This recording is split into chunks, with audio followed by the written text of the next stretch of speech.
Hey, and welcome to episode 2 of Thanks Universe, a place where I'm sharing all the lessons I'm learning while building a small business into a medium-sized business.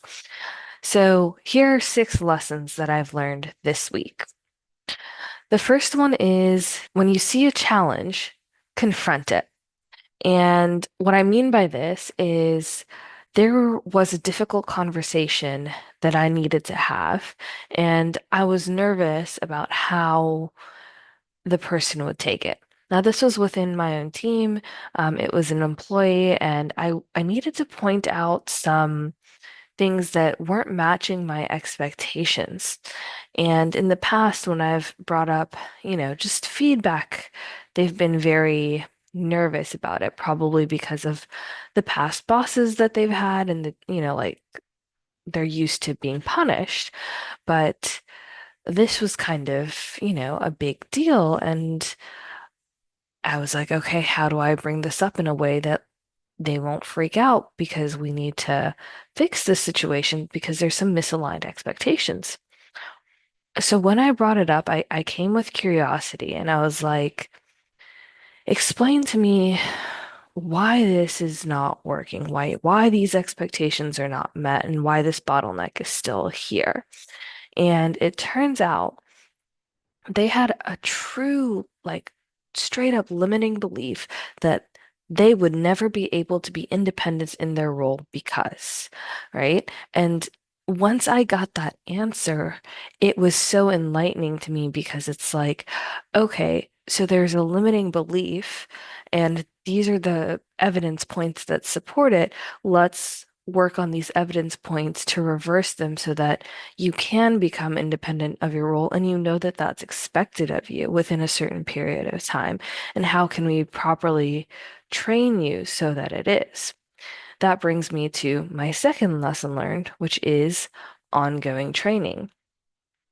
I was very proud of like my training process and the amount of time I spent onboarding an employee.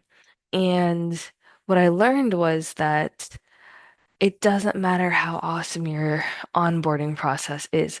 Ongoing training is crucial to the development and retention of your employees' quality work. So I learned that game tape review is not just for the sales team or the customer service team. It should be in operational positions too, such as making quotes. So, like for a product as complex as ours, um, it's going to take more than 3 months for someone to become an expert and be able to speak to a customer or look at the notes from the sales team and really understand what the customer is needing and what of our products can best solve their problem. So that also needs to be an ongoing training point. My third lesson this week was my job is to provide clarity, direction, and decisions. Even though we have gone over our quarterly goals and set up the direction that we want to go in, um, there's a lot on my employees' plate that didn't align with our goals for this quarter, and it's a rollover from last quarter. So, teaching them how to offload and close off projects that are no longer aligned with our goals in a way that is fair to the client as well is an important step in keeping the momentum. So, next quarter, when we do this meeting, we're going to look at anything that's on their plate and make a close off plan so that we can take it off before we move on to everything else that we want to get started. Okay, switching gears a little bit. Another thing that you probably know I'm working on if you listened to the last episode was interviewing. So my big lesson learned for interviewing is the ideal person you are looking for is out there. It will take some searching, so keep looking, but stay firm in what you need for your business. During the process of finding my sales rep, which I have found, I was constantly told that a commission-only sales rep for this type of position would not be possible to find, and finding someone within my industry would also be difficult, or they wouldn't be the type of person I'm looking for, or that is looking for me. The mistake I initially made was listening to this advice and not even trying.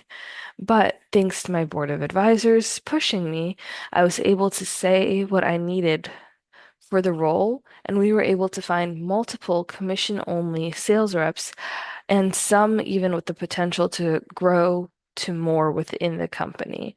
So don't give up, keep looking, make sure you're really clear on who your ideal person is, and trust that they are out there. You just have to find them.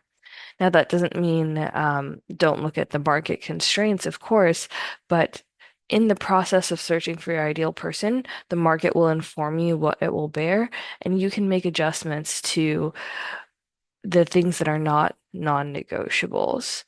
But keep looking for that ideal person. Another lesson that I learned that was not easy this week was angry customers. One in business, there will always come a time when you have to deal with angry customers. The worst thing you can do is avoid the situation. The best thing to do is confront the situation with a calm, cool, and collected frame of mind. Don't be emotionally reactive. Don't, you know, yell, scream, cry, be emotional about it. If you need to do that in private, go do it in private. But when interacting with the customer or any of the stakeholders, cool, calm, and collected is the way to go. Okay? This week, I had a customer who thought that calling me and yelling at me and cursing at me was the way to approach a dispute. So I used my mediation background to diffuse the situation as much as possible and to move the client from an angry, abusive place to a place where they were ready to listen to solutions to fix their problems, even if some of them were outside of their initial scope. Moving them from phone calls to an email chain really helped. And the way I did this was first, I listened to them vent and kept asking questions from a place of trying to understand. Then I informed them that I would send a summary email of all the issues we were trying to resolve and to have all the parties review the list and add anything they feel they need in order to resolve the problem. From there, I was able to separate what is within our scope versus what is outside of our scope and provide 2 to 3 solutions that they could then choose from.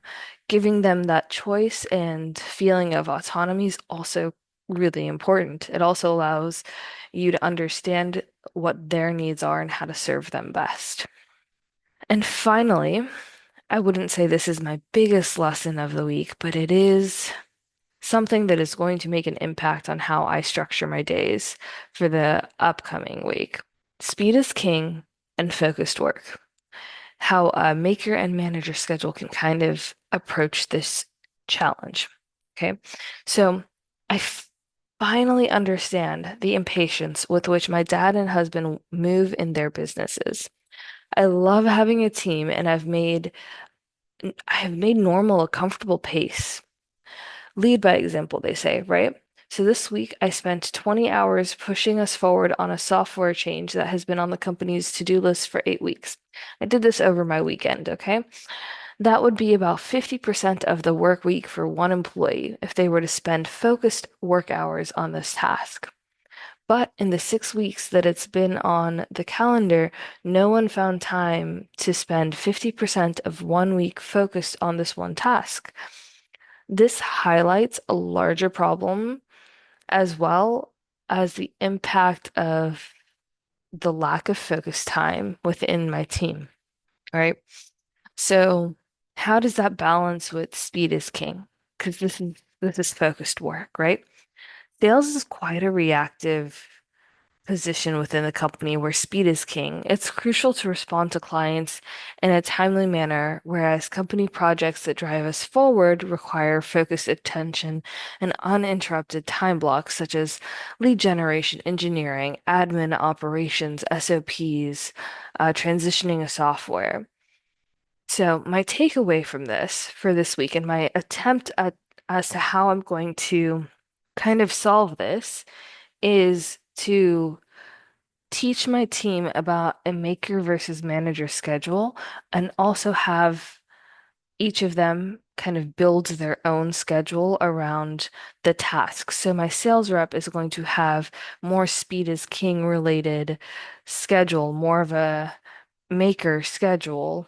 And my engineers, um, same thing, they'll be making the designs, they'll be focused work versus the manager, mainly me, but sometimes other people as well, need to push off any meetings or touch bases to certain points in the calendar so as not to disturb the focused work that the admin team and the engineering team need to be doing and the speed work that the sales team needs to be doing.